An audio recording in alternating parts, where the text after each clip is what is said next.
Polisi menangkap 8 pelaku begal yang merupakan komplotan jambret di Jakarta. 3 diantaranya adalah pelaku perampasan handphone warga negara Italia di Bundaran HI, Jakarta. Tim anti begal Polda Metro Jaya menangkap 3 pelaku begal ponsel milik warga negara Italia di Bundaran HI, Jakarta beberapa waktu lalu. Saat itu, aksi penjambretan terekam kamera dashboard mobil. Pelaku memepet korban saat sedang berdiri di pinggir jalan sambil bermain ponsel. Selain itu, juga ditangkap 5 pelaku pencurian dengan kekerasan yang beraksi di Patung Kuda, Cideng, Jakarta Pusat, Kebonjeruk, Jakarta Barat, dan Gandaria, Jakarta Selatan. Para pelaku begal ini sudah beraksi di 120 lokasi berbeda.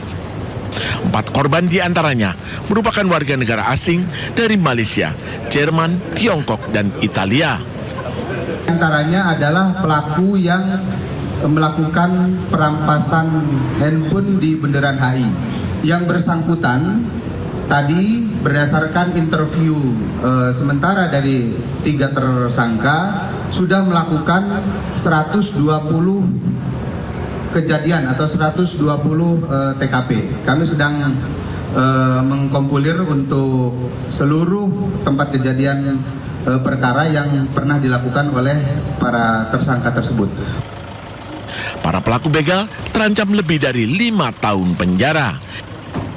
Tim Liputan iNews melaporkan. Sementara itu, maraknya aksi kejahatan jalanan begal, jambret hingga pencurian motor di ibu kota memaksa Polda Metro Jaya membentuk tim khusus pemburu begal. Tim itu dibentuk sebagai langkah menekan tindakan kejahatan jalanan di wilayah ibu kota yang sudah dinobatkan sebagai kota teraman kedua setelah Singapura menurut survei Global Residence Index.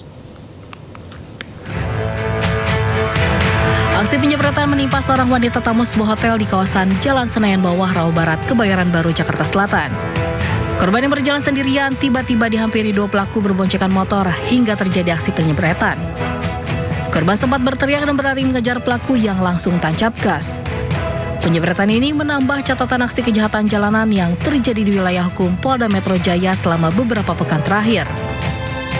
Sebelumnya aksi begal juga dialami 2 remaja saat beristirahat di sebuah warung kelontong di kawasan Jalan Angkasa, Kemayoran, Jakarta Pusat. Kawanan pelaku tiba-tiba mendekati korban dan mengeluarkan senjata tajam hingga melakukan pengancaman. Kedua remaja yang panik ketika kabur menyelamatkan diri. Polda Metro Jaya bergerak cepat dengan membentuk Satgas Begal untuk menekan angka kejahatan di jalanan ibu kota. Hal ini untuk mengembalikan rasa aman pada warga Jakarta saat beraktivitas di malam hari. Polisi juga membuka layanan call center 110 jika melihat atau menjadi korban aksi kejahatan. Dan tentunya pembentukan Satgas Begal, pemburu begal yang kita bentuk kemarin. Ya, tentunya ini apresiasi dari Polda Metro Jaya dalam hal mengungkap kasus tersebut, dan perlu kami sampaikan bahwa kemarin kita sudah mengungkap 6 kasus yang terjadi di wilayah hukum DKI Jakarta, dan saya berharap masalah tidak segan-segan segera laporkan. Sementara itu, Gubernur Jakarta Pramono Anung menyatakan fokus memastikan kondisi ibu kota aman dengan memaksimalkan 27.000 CCTV yang terhubung dengan polisi. Pramono Anung juga memastikan ibu kota Jakarta tetap sebagai kota teraman kedua setelah Singapura. Sekarang ini di semua sudut sudah ada CCTV-nya, termasuk yang dimiliki oleh Polda Metro Jaya. Sekarang ditambah dengan CCTV yang ada di gedung-gedung yang tingkatnya lebih dari 4, karena memang diwajibkan untuk memasang CCTV di tampak depan maupun tampak belakang. Sehingga itulah yang akan kita integrasikan secara bersama-sama.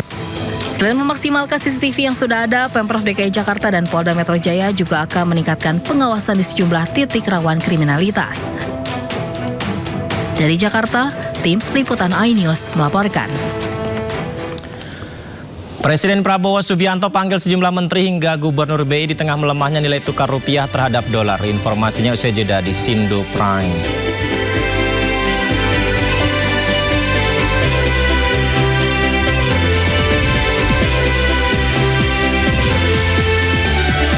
Peresmian Jembatan Merah Putih Presisi di Dusun Celaket, Desa Toh Kuning, Kecamatan Karangpandang viral di media sosial. Pasalnya pita peresmian diduga netizen lebih panjang daripada jembatannya sendiri yang terlihat lebih pendek.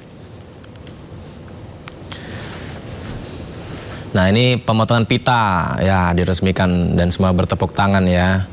Dalam sesi peresmian Jembatan Merah Putih Presisi di Dusun Celaket, Desa Toh Kuning, Kecamatan Karangpandang.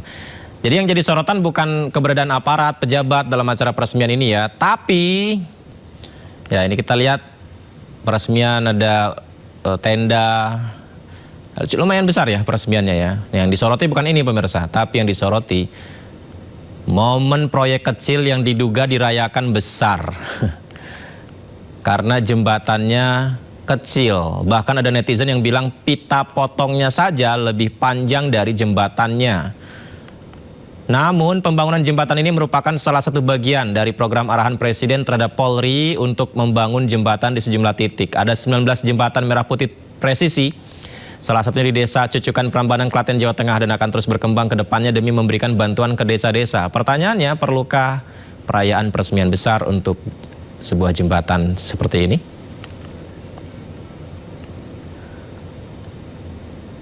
Dan menanggapi hal ini, seorang warganet datang ke lokasi jembatan. Ini dia pemirsa Jembatan Merah Putih Presisi di Dusun Celaket, Desa Toh Kuning, Kecamatan Karangpandang, yang ramai dibicarakan di media sosial. Jembatan identik dengan warna biru ini terlihat sangat menarik. Warga menyebutnya jembatan cilik. Jembatan ini menghubungkan jalan kecil di desa yang sempat terputus oleh aliran sungai, pemirsa. Kita lihat ya. Nah, ini jembatannya mungkin sekitar berapa langkah ya? Mungkin 4 langkah, 6 langkah sudah selesai. Nah, segitu itu pemirsa itu. Tapi ini bagian dari upaya Polri mengikuti arahan Presiden. Jadi ada berapa banyak jembatan yang didirikan selain ini, begitu pemirsa ya.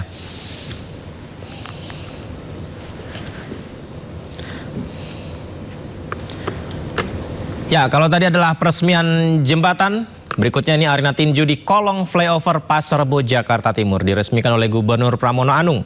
Arena tinju ini diharapkan bisa menekan tawuran remaja. Gubernur DKI Jakarta Pramono Anung meresmikan arena ring tinju dan skate park di kolong flyover Pasar Rebo, Jakarta Timur.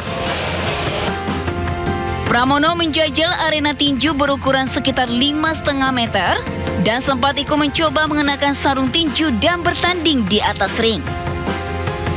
Arena tinju ini hadir untuk menyalurkan aktivitas para pemuda termasuk kelompok yang kerap terlibat tawuran. Diketahui Jakarta Timur masih menjadi wilayah dengan angka tawuran yang cukup tinggi. Setelah mempunyai tempat ini, alhamdulillah tawurannya menurun secara drastis. Mudah-mudahan itu memberikan manfaat bagi anak-anak muda yang ada di Jakarta Timur supaya energinya itu tersalurkan dengan tempat-tempat yang seperti ini sehingga lebih produktif, tidak lagi tawuran, mengurangi berantem di jalanan, dan mudah-mudahan mereka bisa terlibat dalam menjaga Jakarta. Selain ring tinju, tersedia juga fasilitas olahraga untuk skateboard hingga sepeda BMX atau skatepark. Pemprov DKI berencana membangun fasilitas serupa di kawasan Kampung Melayu guna menurunkan angka tawuran secara drastis. Dari Jakarta, Nur Kabibi, iNews melaporkan.